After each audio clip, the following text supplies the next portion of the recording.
squeeze the sides of the pot just to loosen up the root system. And this is what I love about nursery pots or plastic pots in general, is that it's much easier to repot your plants.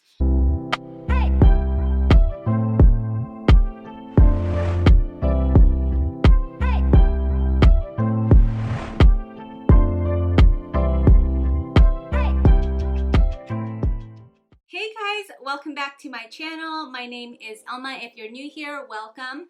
I was getting ready to repot my Philodendron panda plant, also known as a Philodendron Bipennifolium, and I thought I would share it with you guys. I purchased this plant over a year ago, a little over a year in California. I'll link the nursery's information down below, but it's still in its original nursery pot.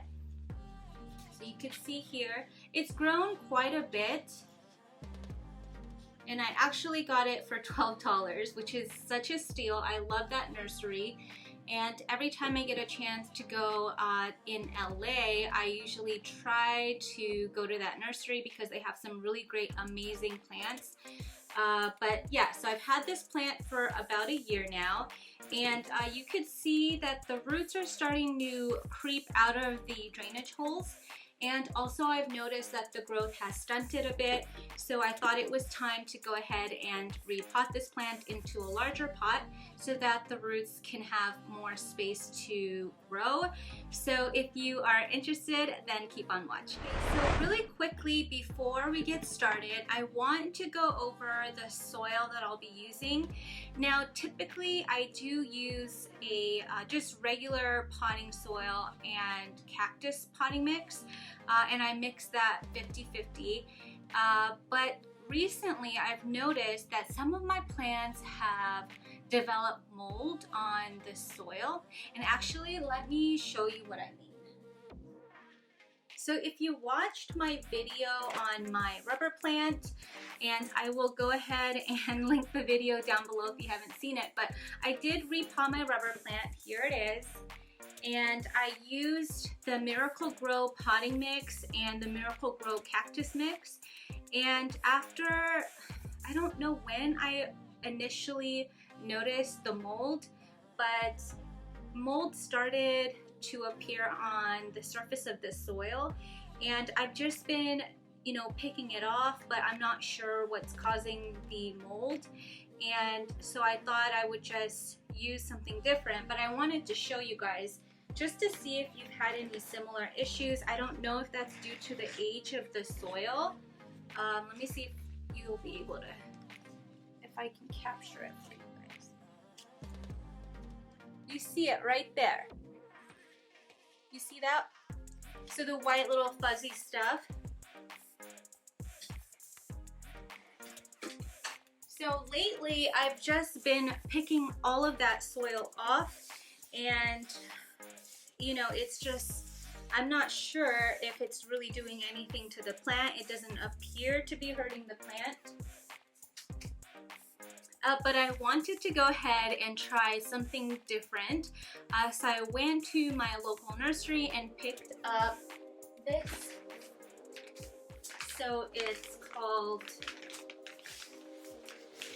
Fox Farm, and it's just regular potting soil. Let me show you the whole bag. Okay, so I thought I'd try this. And instead of using cactus mix, I picked up this black gold perlite. And so I thought I'd try this. This is really great for aerating the soil and helping with drainage. So I thought I would try this instead of cactus mix. And so I mixed both of those already, and I have it in a 2-to-1 ratio, 2 parts of potting soil to 1 part perlite, and see how the plant does.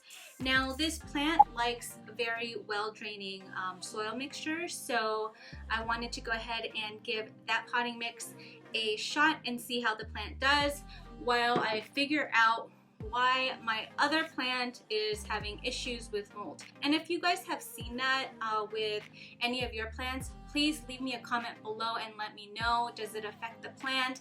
Should I go ahead and repot this plant, my rubber plant again? Which I'd rather not, but if I have to, I will. So let's go ahead and get started. Okay, so I had to grab my dog because she keeps barking. All right, so she's just gonna stay right here. I don't know if you can see her. She's right here. So she's just gonna stay right here while I do my thing. Shh. She'll sit. Good girl, stay. Okay. So first thing we're gonna do is just squeeze the sides of the pot just to loosen up the root system. And this is what I love about nursery pots or plastic pots in general, is that it's much easier to repot your plants, which is why I always like to use nursery pots. So I'm just loosening up the root system here, and then I'm gonna just place my hand on top of the soil and flip it over. Okay, and let's take a look at the root system. So you could see that there wasn't a lot of soil. Oh my god. Okay, let me grab my dog really quick. I'll be right back. Okay, she's back. There was somebody at the door. Okay, you stay here, okay? Where were we? So yeah, you could see there's not a lot of soil left, and the roots look really healthy. So, and I'm not gonna mess around with the roots too much because they don't look that pot bound. So we'll just leave that alone. And I'll just clean up the top really quickly, get rid of any of the dead leaves. She jumped off again, so she can go after the people at the door. Gosh.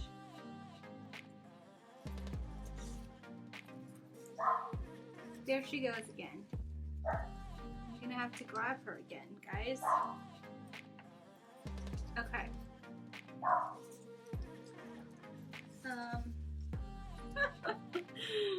Okay. Alright, so I'm gonna save this pot for my next repotting.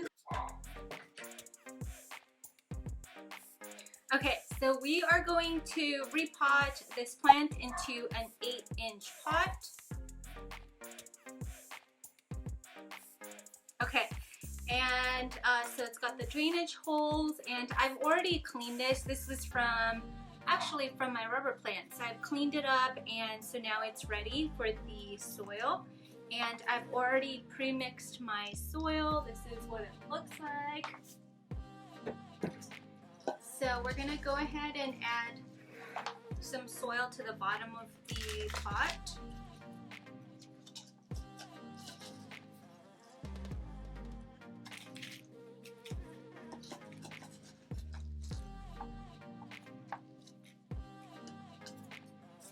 And I'm just gonna place the plant, make sure that it is centered.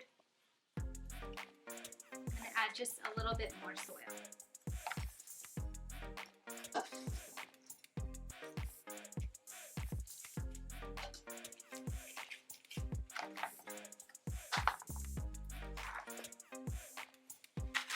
Okay, so I'm going to make sure that the plant is centered to the pot. It looks like that. And we're going to go ahead and start backfilling. I'm so excited for this plant to grow. I am just like in love with this plant. And I can't believe I got it for $12. If you guys have this plant, will you share with me how much you bought yours for? I'm just so curious how much other plants go for. I mean, I would never be able to have access to this plant if I don't go to California, just because we don't have these plants really available at any of our local nurseries. So I got really lucky that I got this one, and for such a great price, I couldn't believe it.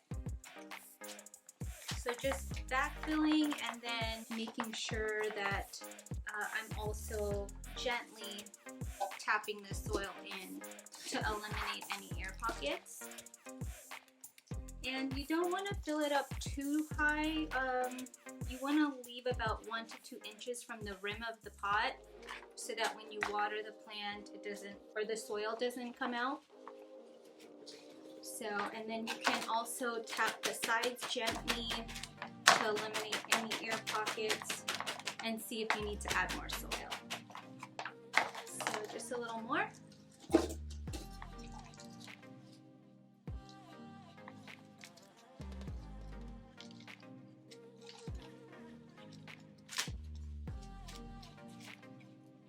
Okay, so that's what it looks like, guys. So cute. I love this plant so much, and I hope that he does a lot better in this new potting mixture and also have more room to grow and for the legs or the roots to stretch out. So that's great. And I'll update you guys on how this soil does. I'm really excited to see if this potting soil you know, works really well for my houseplants, and if this mixture is good enough for a plant that needs very well draining soil. So I'll keep you guys posted. Okay, so here's how it looks, and this is really quick. Sometimes you just never know how, you know, what your plant will look like when you take it out of its nursery pot, or how the root system is going to look, but I felt that the roots look pretty healthy. I'm just gonna go ahead and water this plant all the way through until I see water that comes out of the drainage holes, and I'll put this near a west facing window. They do like bright indirect light. If they have too much direct light on the leaves, then the leaves will burn. And then as far as watering goes, I've been using a moisture meter. Let me show you guys. Hey, you've got to quit barking.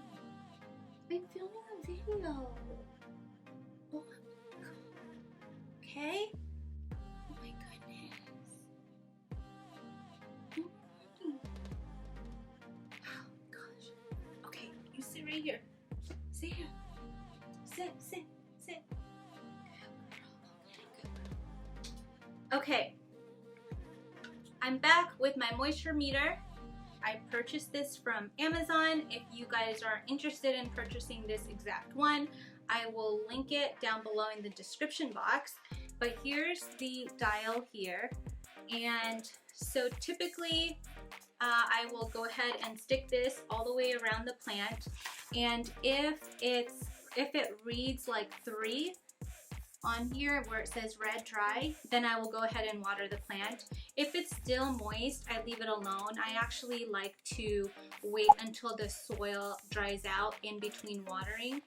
What I used to do before is I would stick my finger into the soil, and if the soil is, you know, moist, then I leave it alone and I don't water it. The problem is, as your plants get larger and you repot them into larger pots, you just can't get your finger in there deep enough to test out the soil. So I like to use the moisture meter, and I just stick it in there. I read it. So right now it's at a 2, so I would go ahead and water this plant. So that's just what I've been doing, and this has been really, really helpful for me. What are you doing? What are you doing?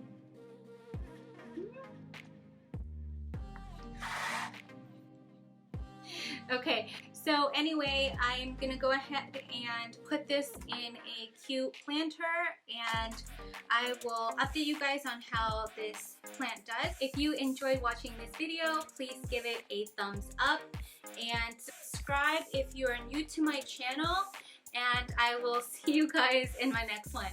Thank you. Shopa, say bye. Say bye. No?